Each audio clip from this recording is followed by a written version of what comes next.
Hi, this is Khushru Khan. I'll be having a panel of speakers to discuss education, training and services for our community. So please keep on watching Beyond TV. Education training এবং service নিয়ে খসরু খানের উপস্থাপনায় অনুষ্ঠান B A success নিয়মিত দেখবেন beyond টিভিতে।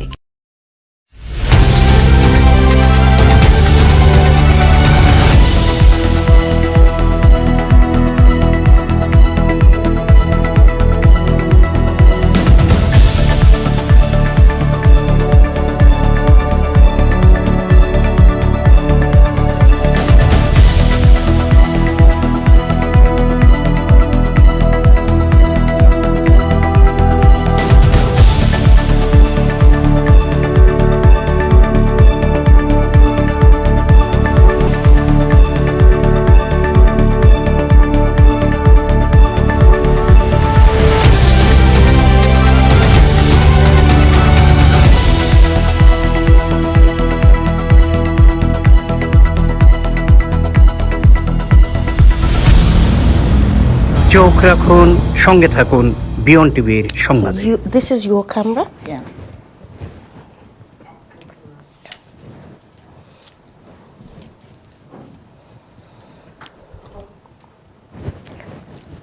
Assalamu alaikum. Good evening, everyone, and welcome to the Empowered Women Show on Beyond TV UK, a show that is designed to inspire, empower, and raise your aspirations. And I am your host, Fajli Bibi. Thank you to all the viewers who have joined us. Today, we will be talking about and celebrating the contribution of professional women who continue to make a difference after they officially retire. And these women prove that retirement is not just the end, but the beginning of a new venture. You are watching us live on Beyond TV UK. Now, if you haven't subscribed to Beyond TV UK, please do subscribe. Please share and like the show. And also, if you'd like to join in and ask any questions, you can contact us on 0121 257 7007. Now, I'm honoured today to introduce an inspirational special guest who I've known for a very, very long time, and she has been an inspiration in the community and to me as well. She's a retired chief executive and a former town planner, and she's now president and chair of many women empowerment organizations, which you will hear about very soon.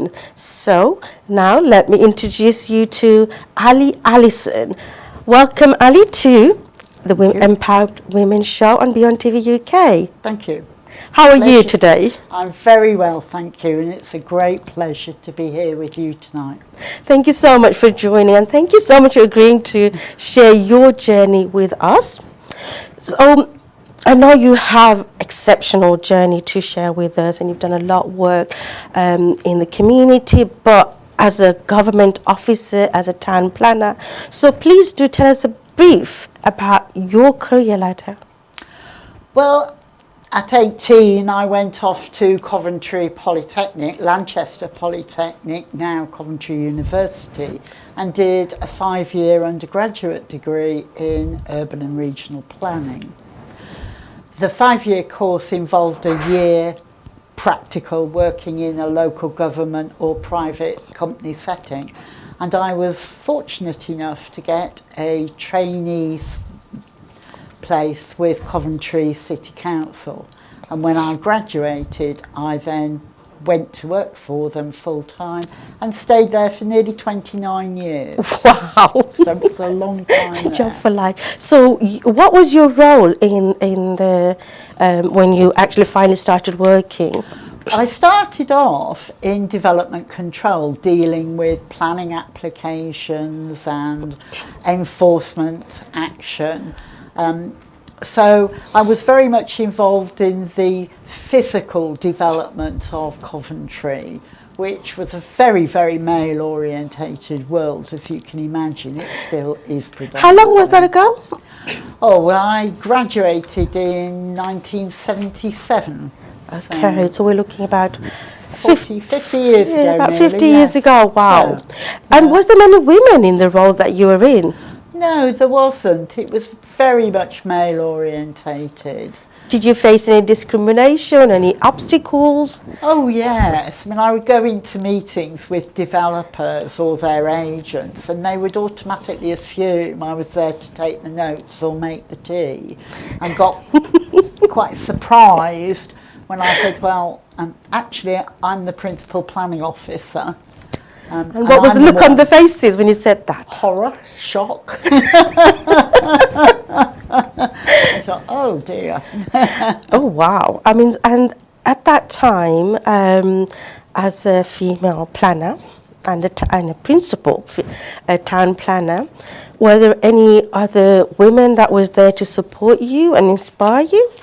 No, because there were so few women within the organisation, I had to look for support and inspiration elsewhere, and I was very fortunate. My mother-in-law was an absolute brick and she was a huge support and inspiration to me. Tell me about your mother-in-law. How did she inspire you?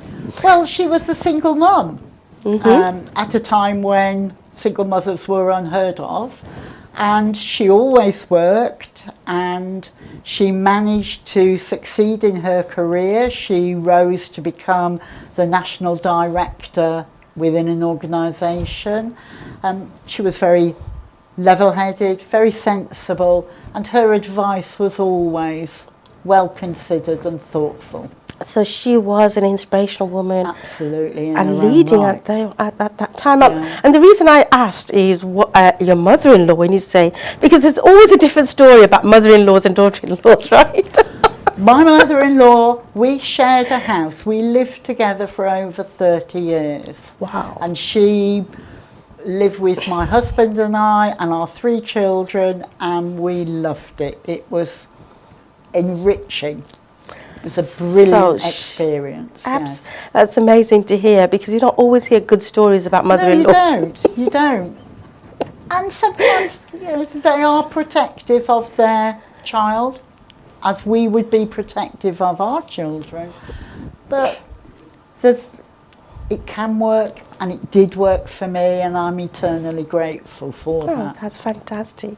You know, there's a saying that women are women's best friend, and women can be women's worst enemy. enemies, yes. Now, have you met anybody like that in your work?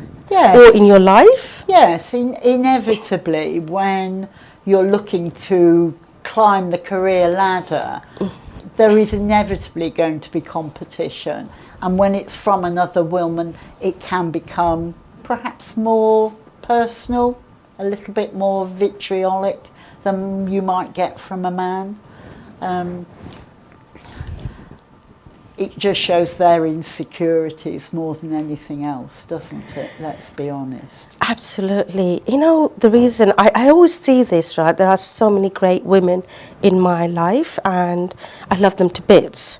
But there are some who have come into my life trying to undermine or I've had experience in my career, but I have to admit, when I look back, I see the insecurity in them. Yeah. It's because, and these are some of the women that we want to inspire to say, look, if you work together, you can support and build each other. Because you've had women in your life, I've had women in my life who has helped us become the person we are. My inspiration was my mother. Yes. Your inspiration was your mother-in-law. Yeah. Now, these women helped us become the person we are today. Absolutely, yes. So women can be women's best friends. Yes. And I do have many female friends, but I have a best friend. She's absolutely amazing. Good. And because we have to be there for each other. So you not only worked for Coventry City Council, you came into my area as a chief executive, right? That's right. So tell me about that. Right, yes. After about 17 years in development control, I moved over to become the head of neighbourhood regeneration at Coventry City Council. And that was leading a team working in 6 of the most deprived areas of Coventry, working on developing funding bids, development proposals to try and make the area better, but very much working with the local community. And that was vastly enriching experience, because I learnt so much from the people I came into contact with. And they taught me a lot about life. I thought I knew it all. I clearly did not. And it was humbling to learn from their life experiences. Well, life is all about learning, and I'm glad to hear that they've actually taught you something. But you were Chief Executive of Grits Green and Partnership. Well, Grits Green New Deal for Communities programme, which was a government initiative back in the late 90s, early noughties, and it looked to try and improve neighbourhoods for the benefit of the local residents, to improve their health, their education, their employment opportunities, their safety, and just to make the area better and a better place to live, and give the residents power over what happened in their area, and that was really important. So when you say residents have power, because you had elected community leaders, right? Yes. How did that go? And there were quite a lot of women on the board. That was what was so wonderful, is actually meeting women, because women often knew better. They were in the neighbourhood more. Yes. And so they knew more about what was going on and what would work. And women are, in the main, very practical and down to earth about what needs to be done. And listening to them, quite often the solutions to the problems weren't expensive ones. They were minor things. Changing the way perhaps a service was delivered would actually make life so much better and easier for everybody. It's good to hear that there were women, female community leaders, and also with the board, because as a chief executive you're reporting directly with the local authority but also to the government. Did you have any obstacles or any barriers in your way? Often the statutory agencies didn't want to change the way they did things, because they'd always done them that way. And so it was about running pilot programmes to say, look, this is how it can work, and it can be scaled up, and it might save you money. Yes. And if you could say it will save you money, then you were more likely to get them to take it on.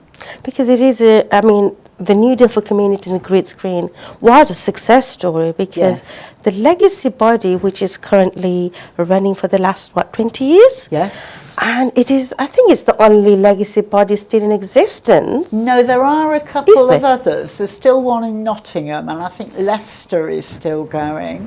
I'm not sure about the other ones. They're the ones I know about, yes. And are you proud of the fact that there is a legacy body still continuing that work? Absolutely. That just goes especially the one that you were leading on. Oh, of course. But it does go to show that once you give the power to local people, they can manage things and provide services to their area, and opportunities for involvement. And that's what life's all about, isn't it? Absolutely. And as I said at the start, that you have been an inspiration to me too. I mean, as a young community elected leader, I've learned a lot from being on that board, and now we have the legacy body, and I've been the trustee and the chair of that legacy body for quite a long time now. And to see the impact that we are making, how we started and where we had £56 million, and then we would end up like the community facility were set up with businesses to support, but they were self-sufficient, self-funding. Yeah. And that must be a proud moment for you to see something that you started 20 years ago and it's still happening. And we have connected again. Absolutely, it's just wonderful, yeah. So I felt so honoured to have worked with you then, and for us to connect here and today, for you to come and join us on this show. Now you have retired. Yes. And today we are looking at how professional women who can continue and start joining into new ventures and start following the passion.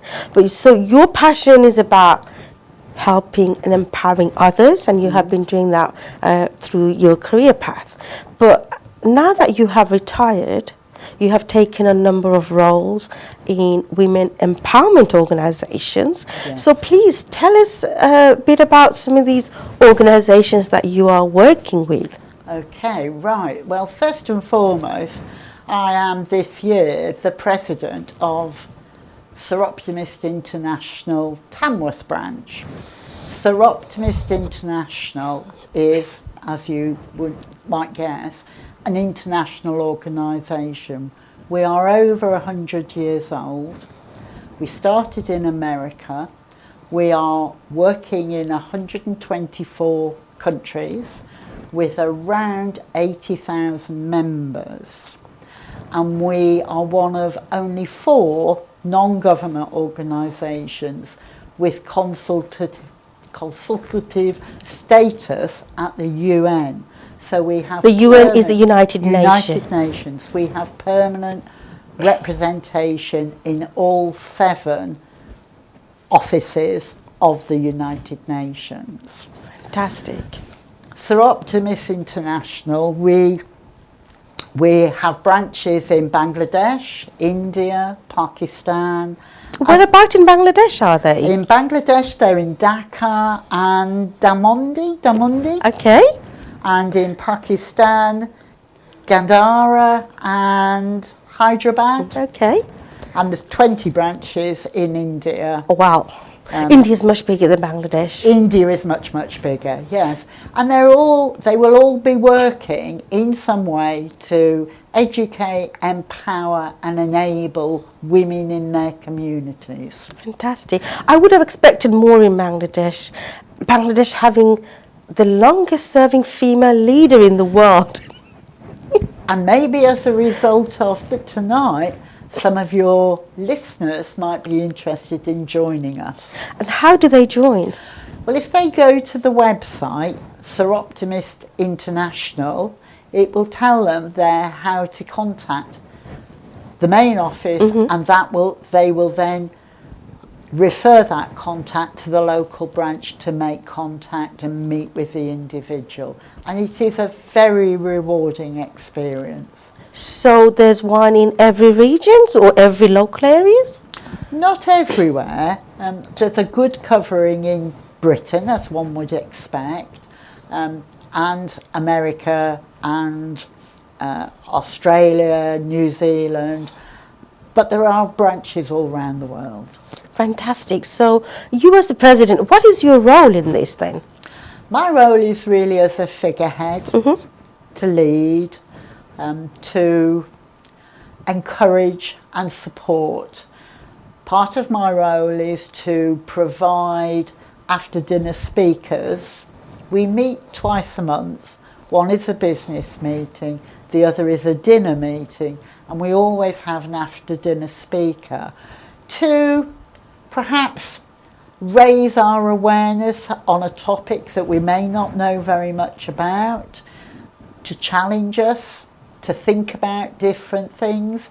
We've had presentations on artificial intelligence.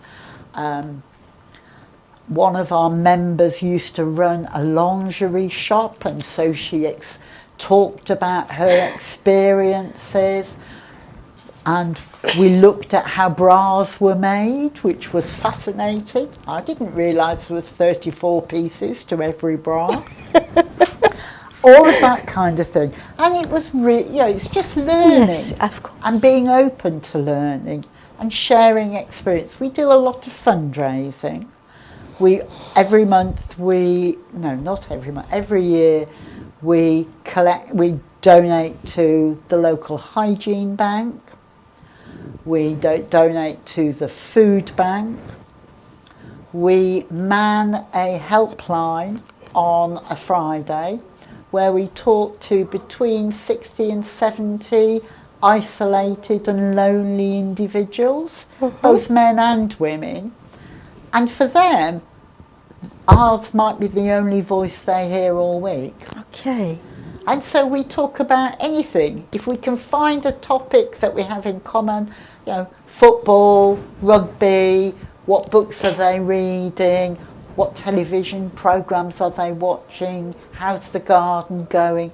We'll talk about anything to them, and it lifts their spirits, and that's the bit that's important.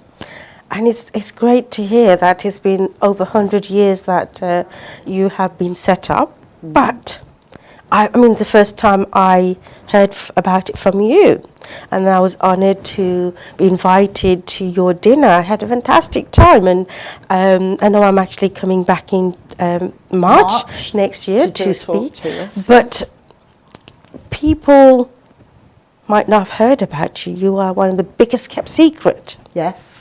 So I think there needs to be a bit more promotion on what you do. I agree, yeah. And you do a lot of other projects as well about women's health. Yes. I think you mentioned there was a project that you've been working on domestic violence on women. Yes. In Great Britain, there are specialist courts for hearing domestic violence cases. And we observed them for a year to find out whether they really were working to help and support the women who were bringing the complaints, the victims.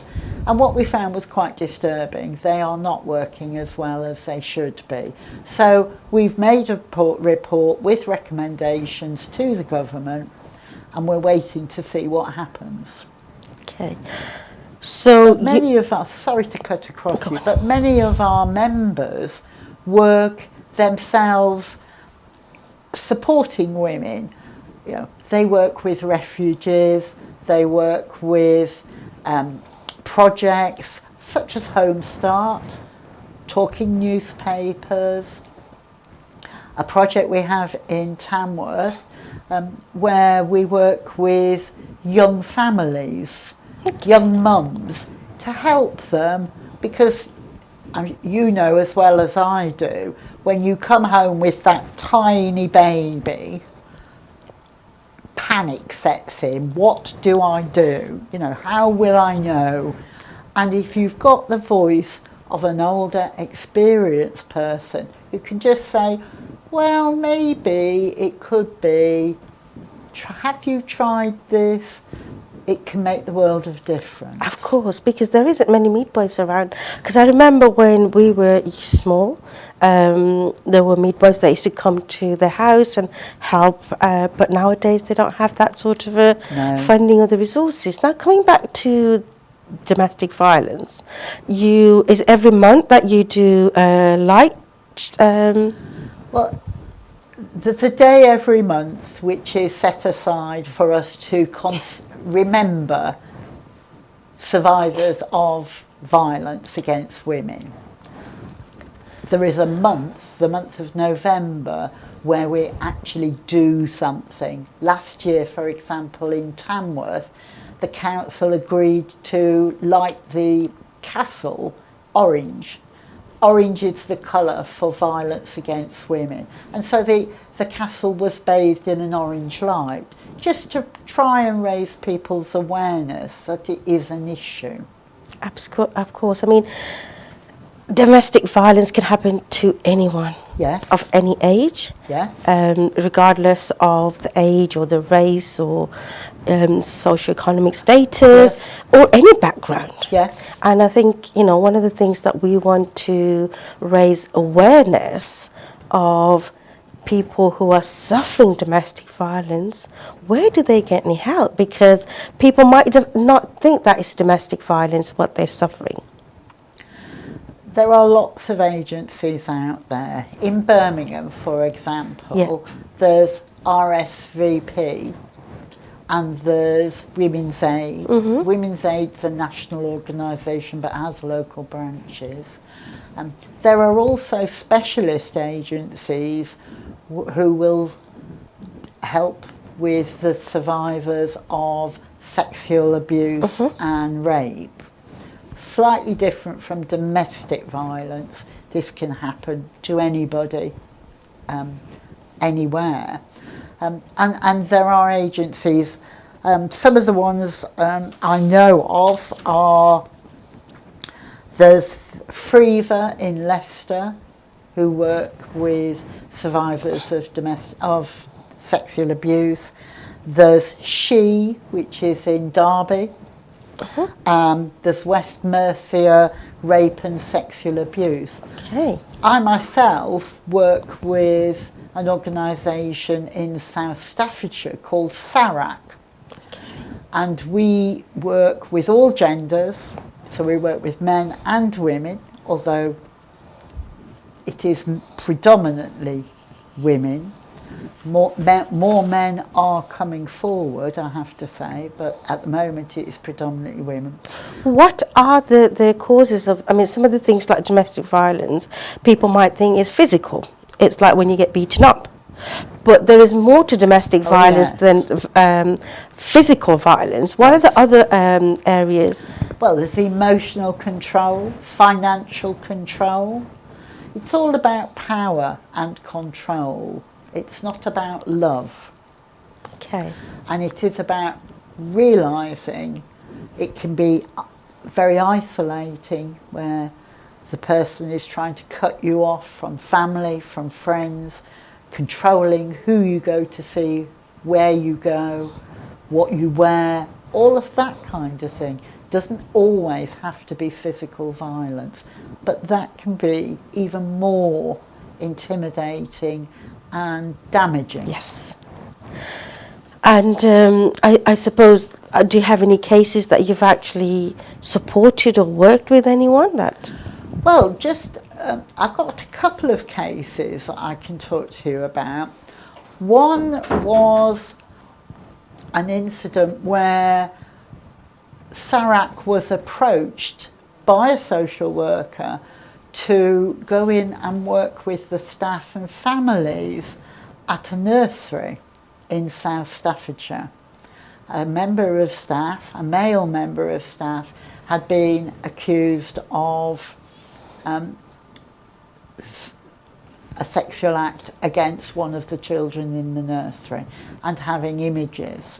And he has been found guilty and is now in prison. And SARAC went and contacted the families and the staff. Okay.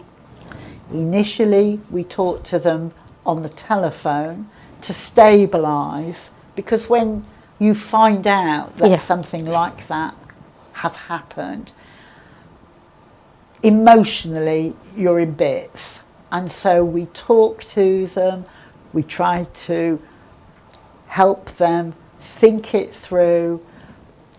Where are their main areas of concern?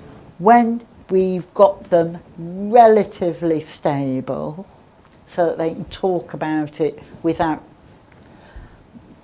becoming distraught, we will then meet them face to face, and we offered counselling support. Was that child okay? I don't know. Clearly the child will have suffered harm. That child will be getting specialist support, and the family will be getting specialist support. They may be one of the families we're working with, I really don't know. So that's one instance where a statutory agency approached us and asked us to go in and help, and that's what we do. We're more than happy to do that. Another case was where a young woman who is going through a court case involving domestic violence, she approached us as herself. She was known to the statutory agencies, she'd been in care, she had problems that they were working with her about. And again, we engaged with her, took her through counselling, got her to a stage where she could deal with the court case, because that's a huge barrier, a huge fear, going to court and having to tell all of these strangers what has happened to you.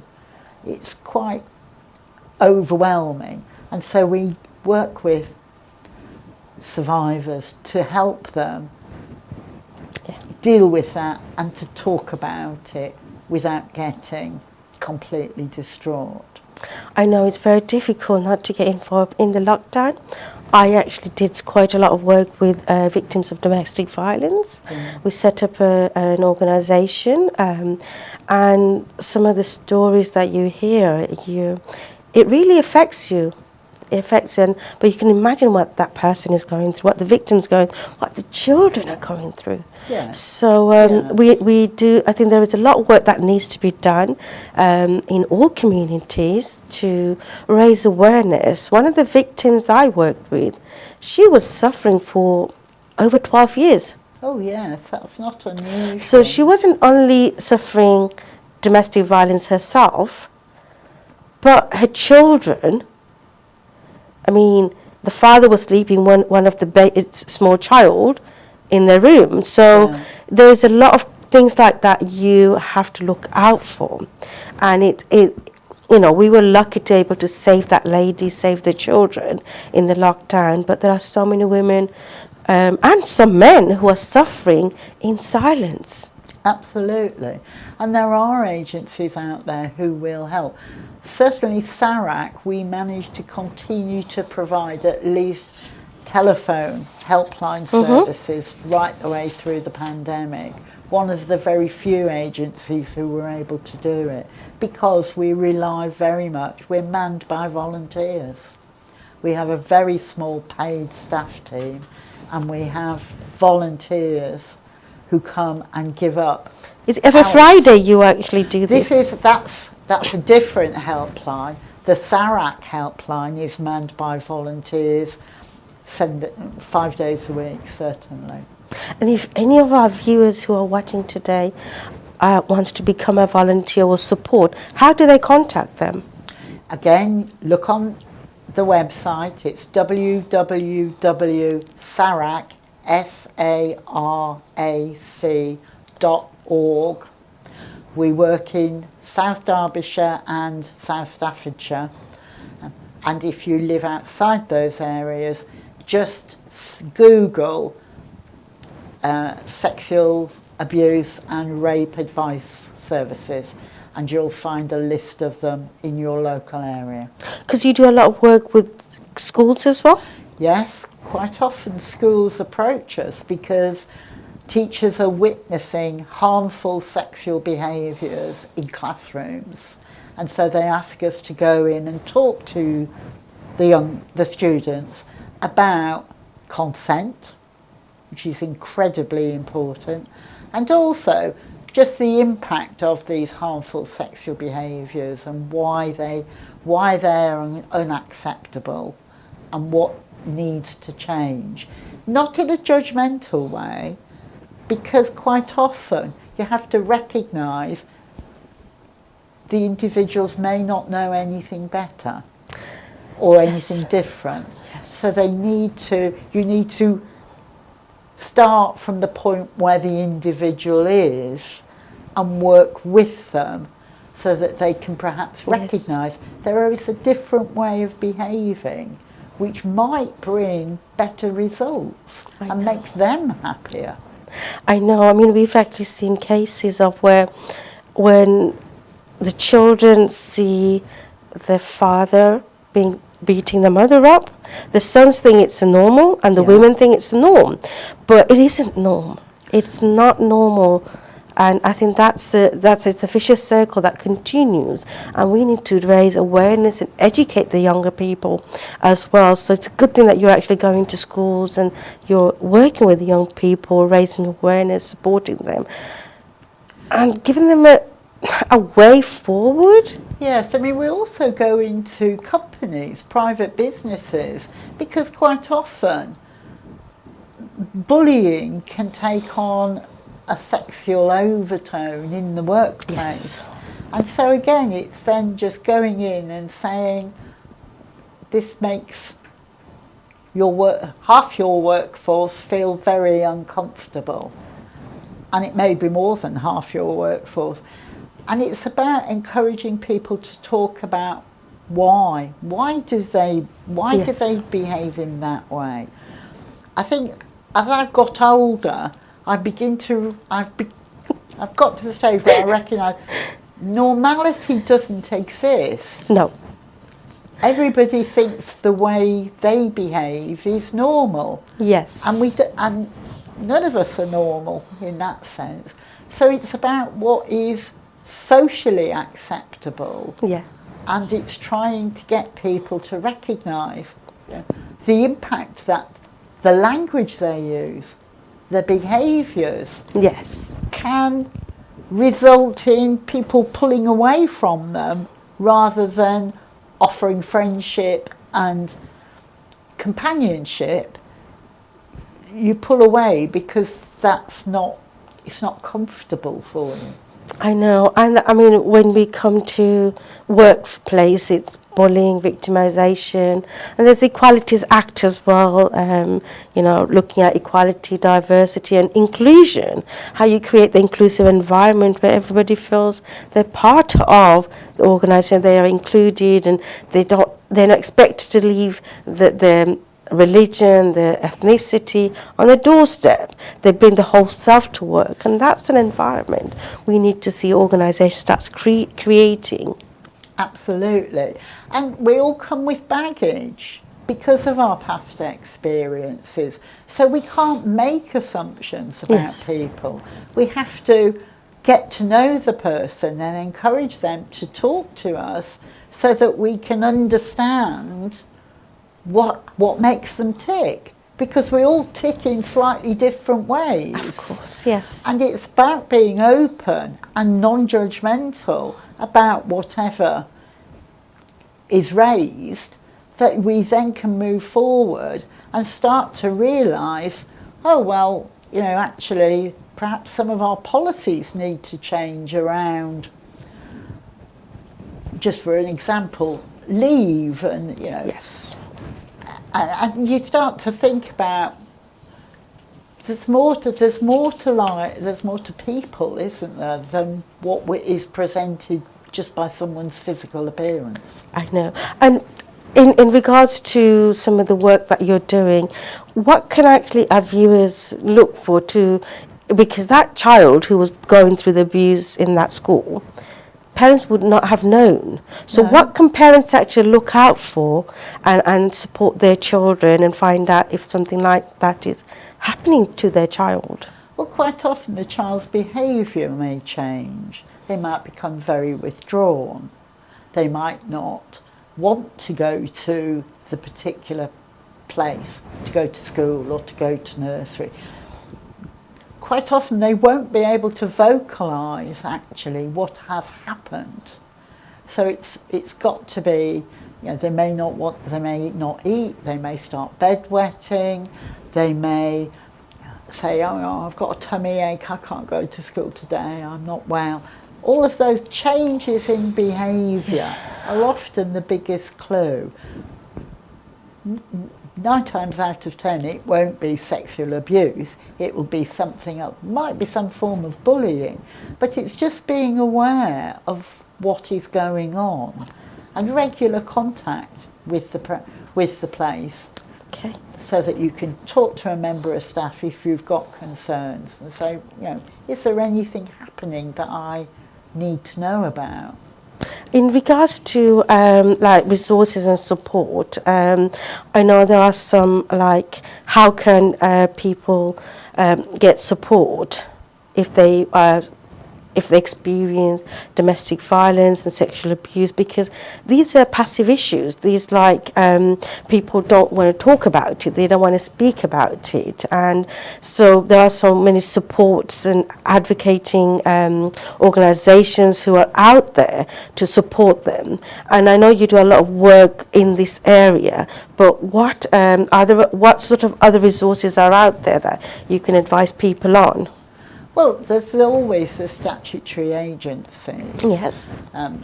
The police, who have improved dramatically their services and their listening skills. Okay. And the way in which, the environment that they can provide when dealing with vulnerable members of the community and children. There are those resources. Schools are much better equipped now than they were to recognise, to listen and to signpost. Excellent. I mean, I know one of the things that the advices that we've actually given people is to speak to trusted friends and family members and seek professional advice as well. And, you know, there is the National Domestic Violence help hotline that they can actually contact, which is open 24/7. Absolutely. And also, you know, if they actually feel they are in danger, then have a escape plan in place and keep, you know, find out about the safe places that you can go to, and also any documents and money, keep that aside. Because I had a case one of the late evenings on a Sunday. I had a call from a friend who said, I have a lady with 2 children. She's run away from home. For her safety, she hasn't got anything with her, and she was married to a very successful doctor. Mm-hmm. Yeah. And for her safety, she left home with her 2 children without any clothes, money, or anything. So I would say, like, if you are actually feeling or you're going through something where you feel your life is in danger, make sure you find out where the safe places are and have documents and some cash as well when you leave the house, so that you've got something to fall back on.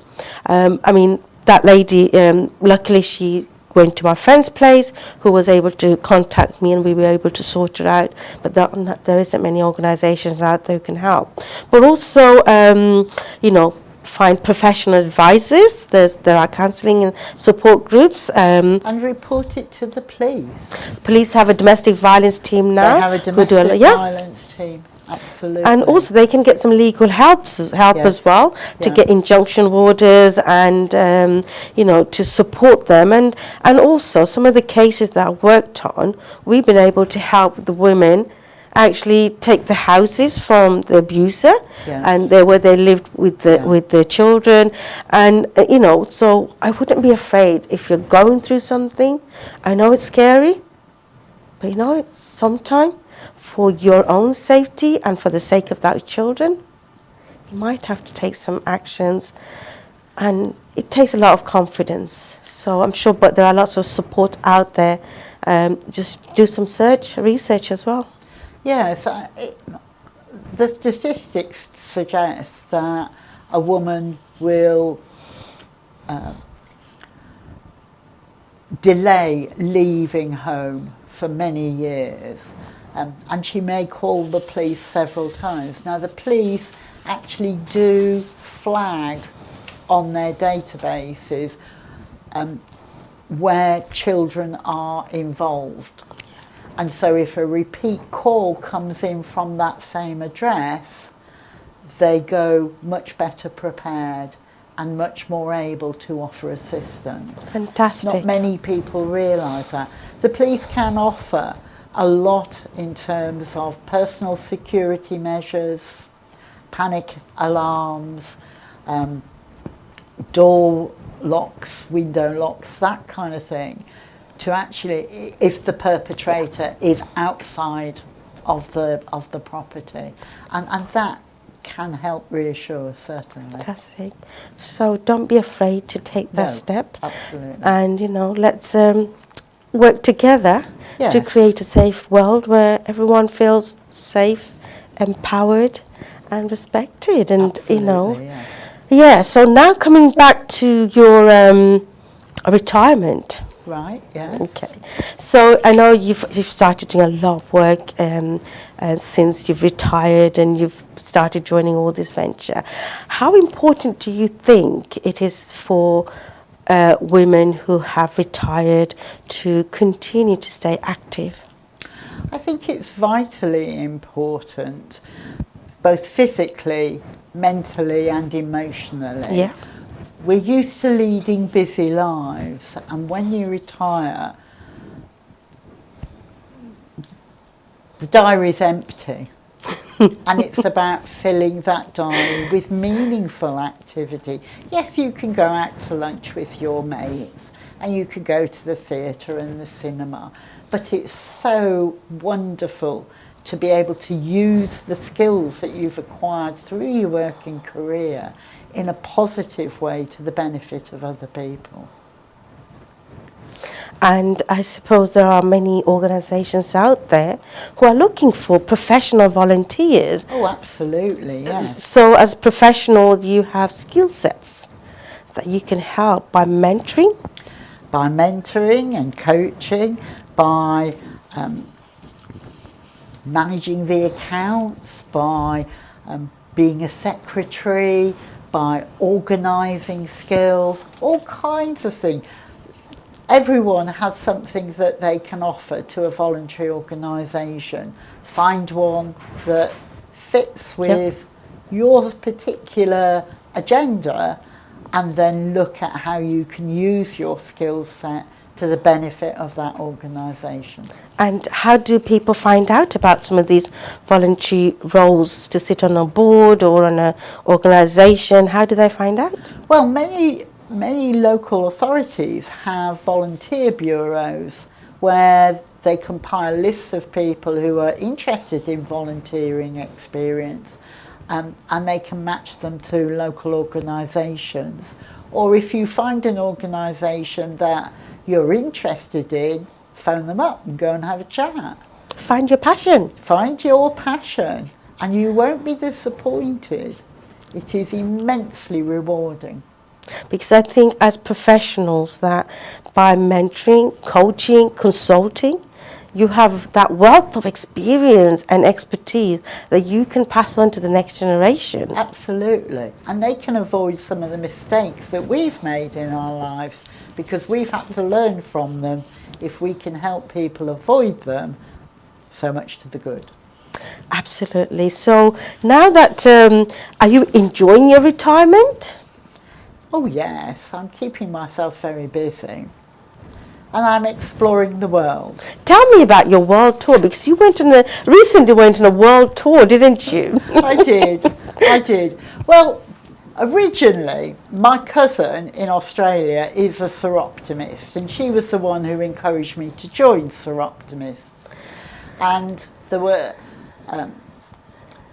was a federation. She's a member of a Soroptimist club in Australia, and there was a meeting of the Southeast Asia and Pacific Federation in Australia, and she said to me, "Are you going to come?" So I said yes. And that's the freedom of being retired, right? That's the freedom of being retired. And when I thought to myself, it's a long way to go to Australia, why don't we go a few other places on the way there and on the way back? So I went to Singapore and... With your cousin? No, by myself. I was a lone traveller. Excellent. So I went to Singapore for 3 days, which was wonderful. I thoroughly enjoyed Singapore. And then I went to Uluru in the centre of Australia.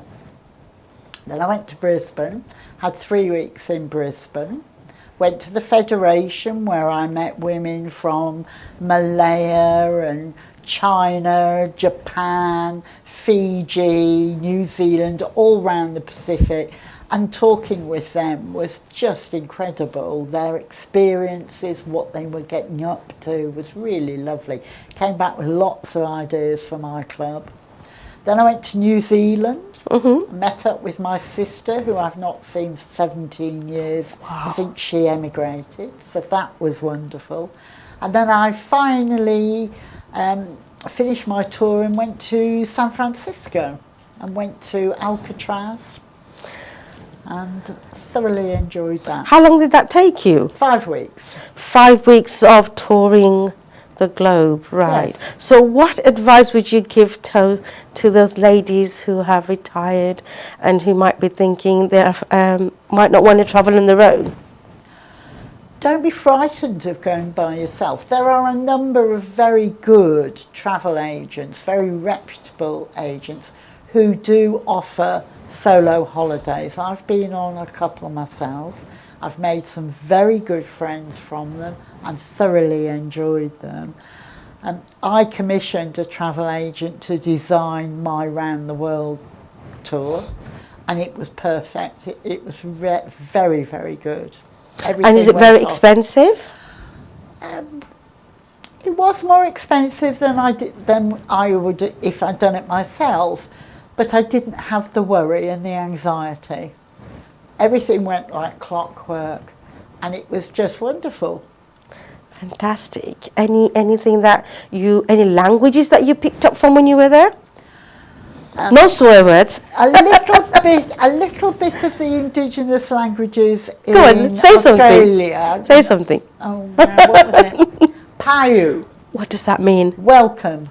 Payu. Payu, and that's the language of the tribe that inhabit Uluru. Payu. I can't pronounce their name, I'm afraid, but Payu. Anything else? No, that's all. I'm not terribly good on languages, I have to be honest. And do they all speak English as well? Well, you've got to remember, certainly, I can only talk for the indigenous tribes in Australia, but it's probably true for most other non-English speakers. They won't just talk one language, they're probably talking 3, 4 or 5 languages in their home country, and then they will talk English as well. Excellent. So it's like a 6th language to them. Their language skills are much better than homegrown English speakers, I can tell you. I mean, look at yourself. How many languages do you talk? I think that's about 5, 6 languages. Yes, exactly. But I actually learned my Bollywood languages from watching Bollywood movies, so I can speak Hindi. Right. And I did learn how to read and write in Punjabi. Wow. I can read Arabic, I can read and speak Bengali, and of course English as well. And of course So yeah. English, yeah. So yeah, I mean, you have been an inspiration to me, and I'm sure the viewers out there will know that you're an inspiration to them today, talking about how you've had a successful journey as a town planner, as a chief executive, and now leading women empowerment organizations and supporting women all across the globe. So what advice would you give to our viewers? Pick up the phone, find an organisation to get involved with and enjoy it. Just remember, you will only walk through that door for the first time once. The second time you walk through, you will recognise the faces and you will know some of their names. Excellent. And what advice would you give to the young people, the future leaders?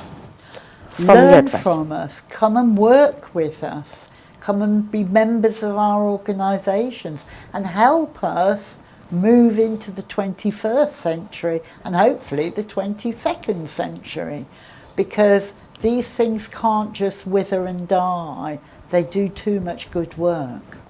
Absolutely. And, you know, as leaders and as females as well, that we are paving the path for the next generation. Absolutely. And, you know, you were very lucky to have the support from your mother-in-law and from other female in your life. And, you know, we all need that. So to my viewers, I'd like to thank you all for staying with us, and I hope you found it interesting. And I'd like to thank Ali for joining us and sharing your journey with us, because you've had an inspirational journey. And I want to say to the viewers that I like to encourage professional women, actually, if you are retiring or planning to retire, please don't be afraid. It's not the end of the world, and because it's an opportunity for you to explore your passion, to find out something and do something that's self-fulfilling, and enjoy the retirement, travel the world like Ali advised. I mean, I'm planning to travel the world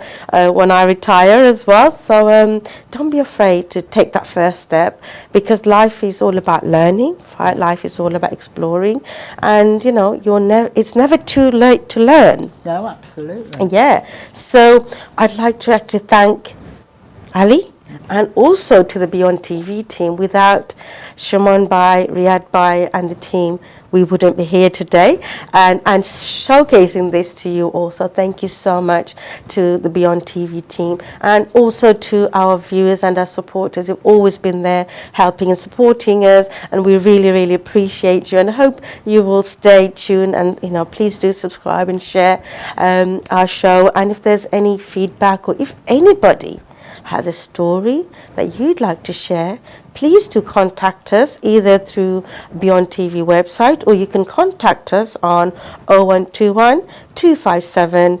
7007. Well, with that, I would like to thank you all and say farewell for today, and I hope you've enjoyed the Empowered Women Show on Beyond TV UK. Until next time, stay inspired and stay empowered. Thank you.